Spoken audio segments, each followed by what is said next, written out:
बिना पानी की मट्टी है जिंदगानी, बिना पानी मट्टी है। ऊपर देखो आसमान में वहाँ से आता है पानी, नीचे देखो जमीन के अंदर वहाँ दिखाता है। ऊपर देखो आसमान में वहाँ से आता है पानी, नीचे देखो जमीन के अंदर वहाँ दिखाता है पानी। नहीं जितने बाग बगीचे लगे सबको इस जाता है पानी, जितने बाग बगीचे लगे सबको इस जाता है पानी, जितने बाग बगीचे लगे सबको इस जाता है पानी।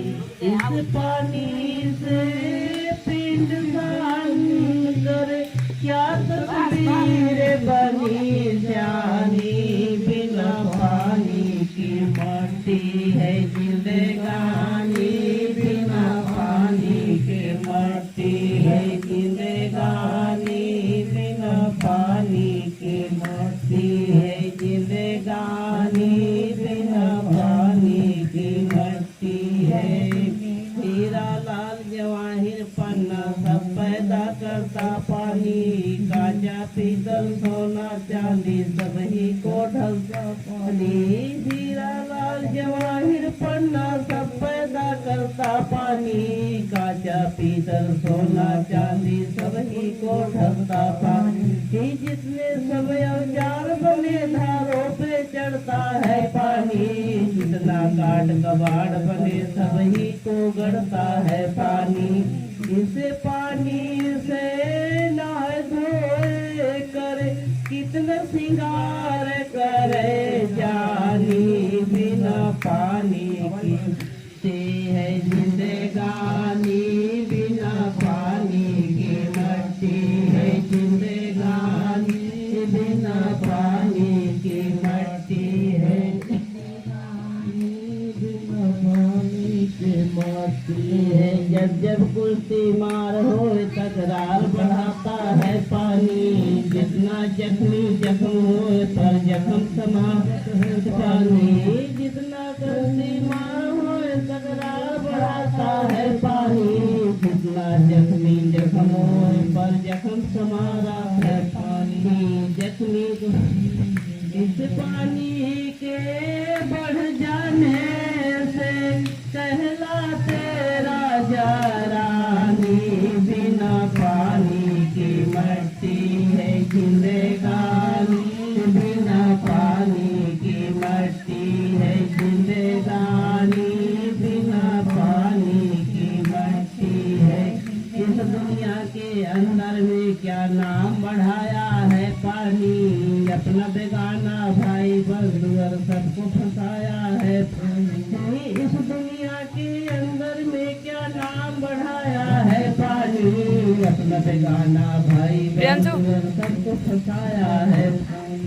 फेंकने वाली मट्टी पर कफन सजाया है पानी, मिट्टी को देख दिखा के सबको रुलाया है पानी। क्या बांट रही मुझे भी दिला, इस पानी को बचा के रखो, पानी को बचा के रखो।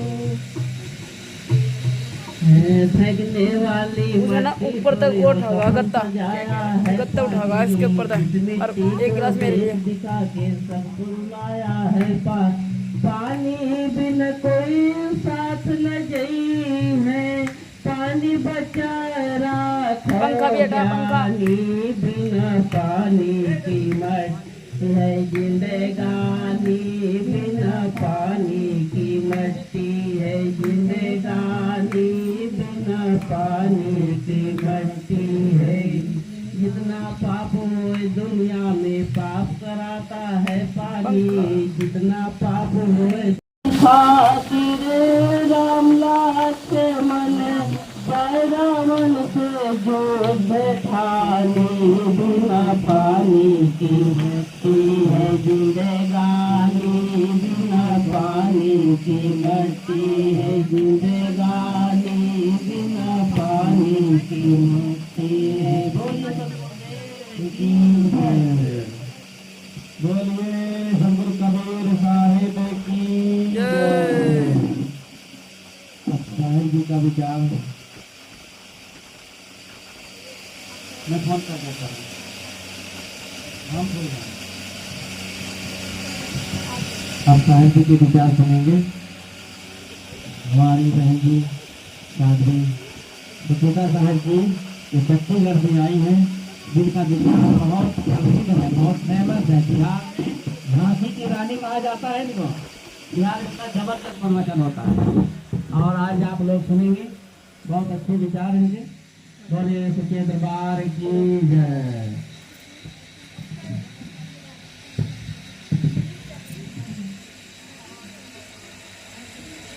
कबीर साहेब की, संत सम्राट सदगुरु कबीर साहेब की, सदगुरु अभिलाष साहेब की, परम पूजनीय सुशीला साहेब की।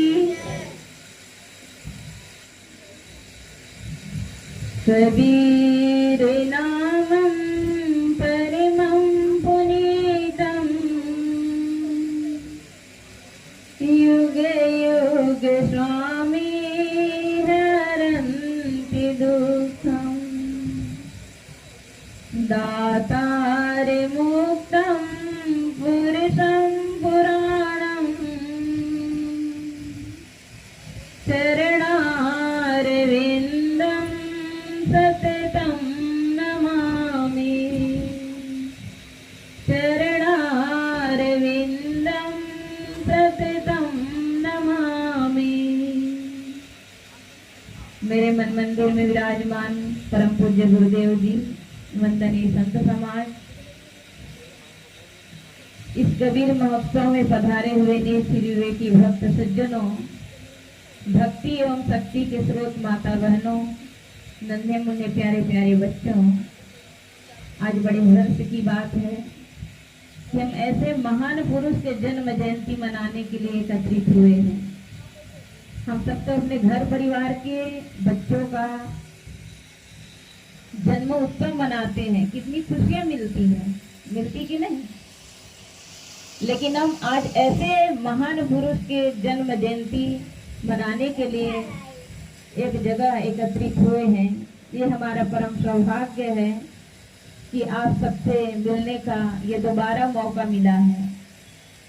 2.5 साल पहले आप सबके बीच आने का और सौभाग्य हुआ था, लेकिन ये दूसरा बार हुआ। संत सम्राट सदगुरु कबीर साहिब विक्रम संवत 1456 में जन्म हुआ और ज्येष्ठ पूर्णिमा के शुक्ल पक्ष में वे ऐसे प्रचंड गर्मी के समय में उनका जन्म हुआ और गर्मी के समय में तो हुआ,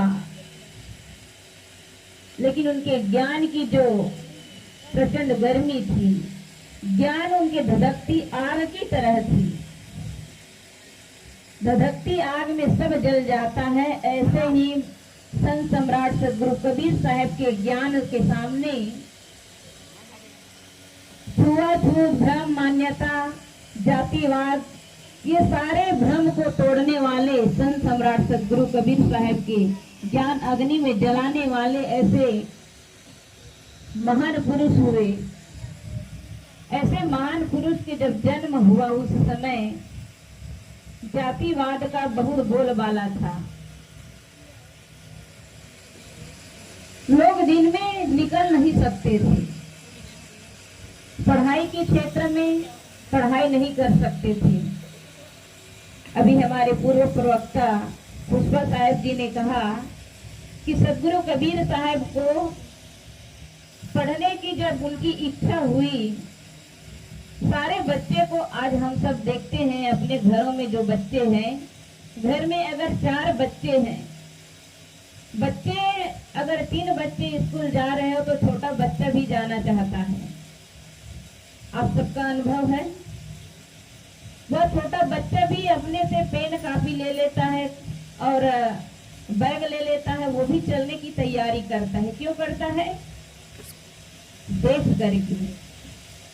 तो वैसे ही कबीर साहब भी लोगों को पढ़ते देखकर उनके मन में भी जिज्ञासा होती थी वो भी जाने की जिद करते थे, लेकिन एक दुल्हा के घर में पले बढ़े, शिक्षा की कोई गुंजाइश नहीं थी। उनके आग्रह से उनके पिता ने मौलवी के पास ले गए। मौलवी ने क्या कहा, यदि दुल्हा के बच्चे पढ़ने लगे तो कपड़ा कौन बुनेगा। लेकिन आज बच्चों के लिए माता पिता अपने घर द्वार सब कुछ बेच करके कहाँ चले जाते हैं, शहर में चले जाते हैं उनके लाइफ बनाने के लिए। लेकिन बच्चे मोबाइल से कितना बिगड़ते जा रहे हैं। मोबाइल में ऐसे पागल हो गए हैं जिनकी सीमा नहीं है। घर में 4 बच्चे हैं, बुजुर्ग हैं, लेकिन एक दूसरे का ख्याल नहीं करते हैं। क्यों? क्योंकि मोबाइल है। मोबाइल है तो सारी दुनिया है, चाहे उनके माता पिता भाई बंधु कोई रहे या ना रहे, बस हाथ में क्या होना चाहिए, मोबाइल होना चाहिए।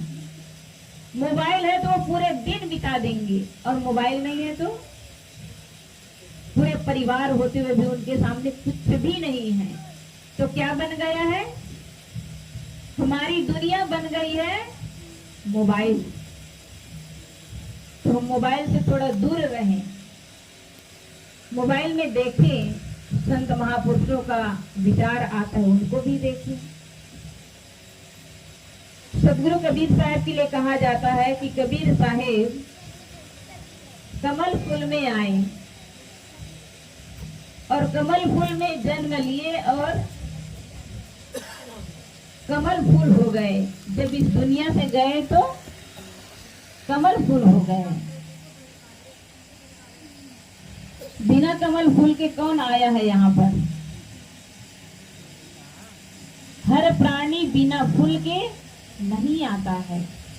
प्राणी तो प्राणी है, जड़ वस्तु में भी आप लोग देखे होंगे ऐसा ऐसा फल है जो बिना फूल के फल नहीं आता है। आता है आम अमरूद है, देखते हैं आम अमरूद में पहले फल आता है कि फूल आता है? फूल आता है। जब इस जड़ प्राकृतिक भी अपना प्राकृतिक नहीं छोड़ता है तो हम तो इंसान हैं। अभी तक कोई जानवर भी अगर बच्चा पैदा करे तो वो भी बिना फूल के फल नहीं देता है। फूल और फल, बच्चा और फूल दोनों साथ आता है। आता है कि नहीं आता है? फिर कमल फूल में केवल कबीर साहब जन्म लिए, हम लोग नहीं लिए। कमल फूल में सबका जन्म हुआ है। कहा जाता है बच्चे गर्भ अवस्था में जो भी उनका खाना पीना उस फूल के आधार पे होता है, और जब बच्चा बाहर आ जाता है तब बच्चा बाहर आने के बाद भी फूल की जरूरत है।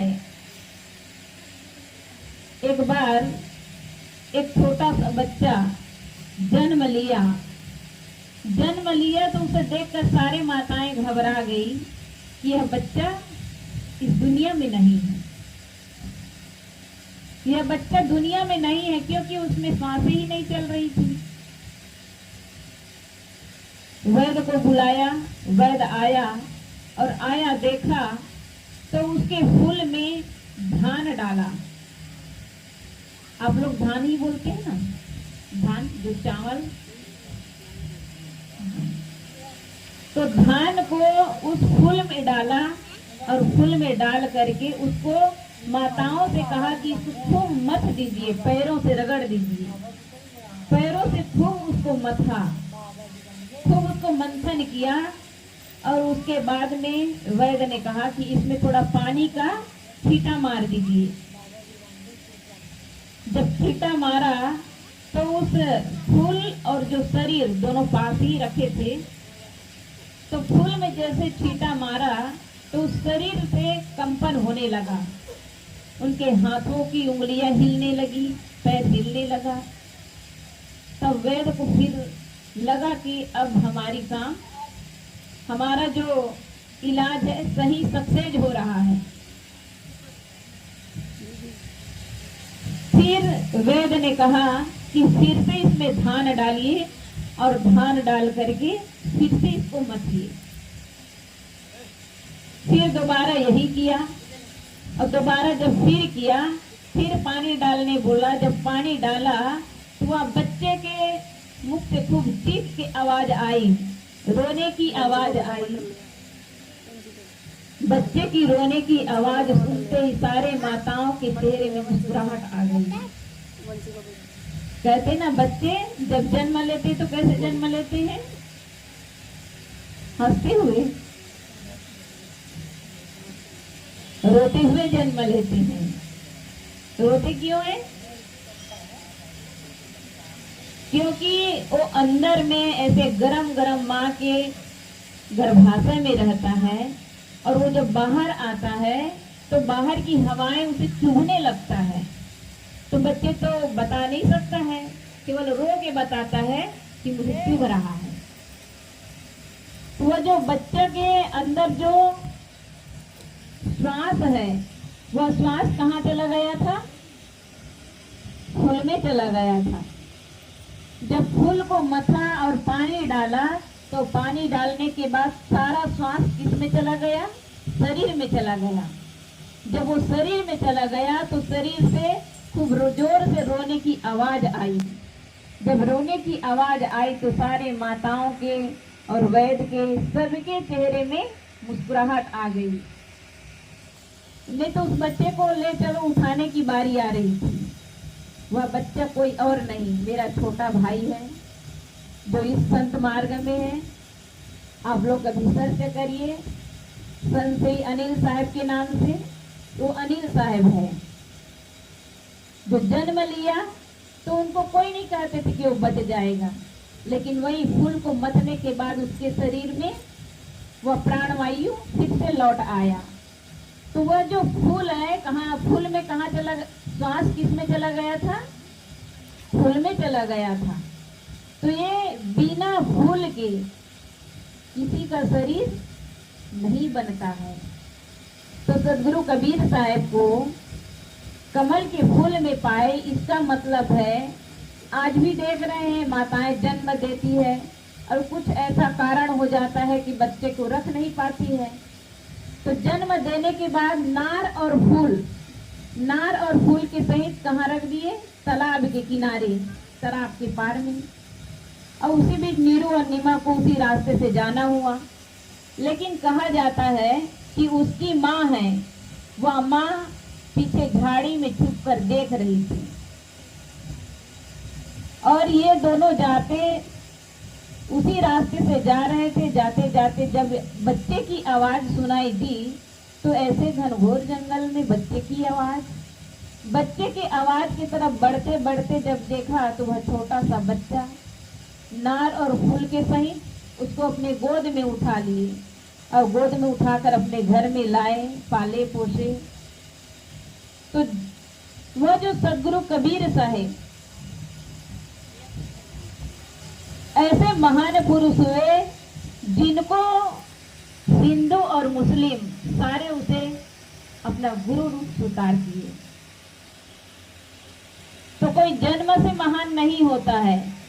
महान कैसे होता है? महान कर्मों से होता है। तो हम किसी के जन्म कैसे हुए हैं, कौन उनके माता पिता है, उस आधार पे न जाएं। व्यक्ति गलत करने वाला भी महान हो जाता है। जानते हैं वाल्मीकि जी क्या थे? उंगली माल क्या थे? जो एक हत्यारा है, चोर है, वो भी एक महान पुरुष हुए हैं। और किस आधार पे? संतों के सानिध्य में। संतों के सानिध्य में जाने से, उनके जीवन को अपने जीवन से आचरित करने से ही वह जीवन महान बना लिया। कोई अगर गलती कर लेता है तो हम ये ना सोचे कि यह व्यक्ति तो बड़ा गलत है, बड़ा प्रमादी है। हम उसे तुच्छ दृष्टि से ना देखें। गलत करने वाला भी एक दिन क्या हो जाता है, महान हो जाता है। तो ऐसे महान पुरुष हुए सतगुरु कबीर साहेब, जिसके समय में चमत्कार को ही दुनिया नमस्कार करते हैं, आज भी और कल भी। जो जीवन भर चमत्कार को खंडन किए और आज उसी के नाम पे चमत्कार जोड़ा जा रहा है। सतगुरु कबीर साहब क्या है, परमात्मा है कहते हैं, और हम सब उनके अंश है। अंश किसे कहते हैं, अंश किसे कहते हैं, अंश कहते हैं टुकड़े को। और टुकड़ा किसका होता है, टुकड़ा किसका होता है, अंशी का अंश होता है। अंशी मतलब जैसे पृथ्वी है, पृथ्वी अंशी है, और पृथ्वी से मकान बन गया, घड़ा बन गया, ये क्या हुआ, मिट्टी का अंश हुआ, मिट्टी का अंश हुआ। क्या इसी तरह हम लोग भी हैं, क्या कबीर साहब का अंश है? अंश टुकड़ा, जीव कभी टुकड़ा नहीं होता है, जीव का कभी टुकड़ा नहीं होता है। वह अविनाशी है, अजर अमर अविनाशी है। न उसका खंड हो सकता है, न हवा उसको सुखा सकती है, न शस्त्र काट सकती है। तो ऐसे आत्मा के लिए अंश कहते हैं और कबीर साहब को परमात्मा कहते हैं। सतगुरु कबीर साहब ने बीजक में भी कहा है, जीव रूप एक अंतर बासा, अंतर ज्योति कीन प्रकाशा।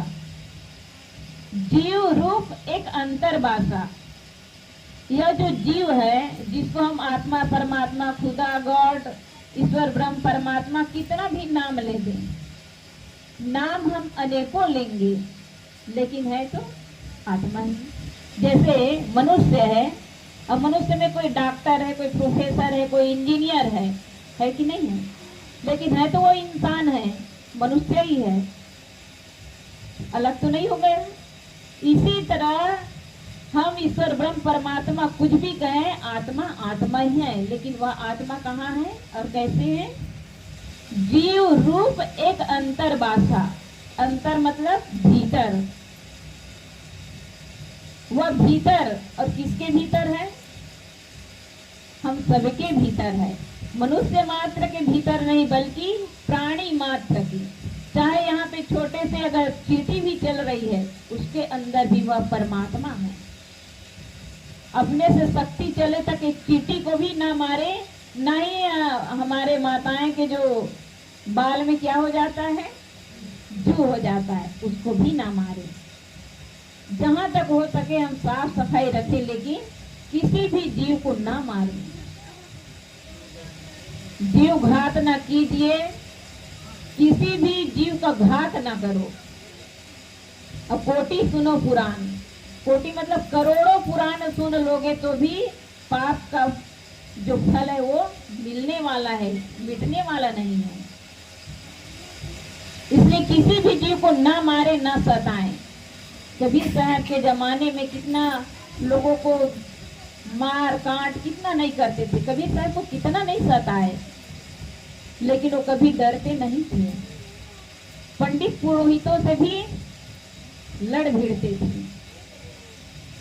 तो ऐसे सदगुरु कबीर साहब हम सबको हर चीज का ज्ञान सिखाए, कहीं भ्रम भूत मान्यता कुछ भी नहीं है। माता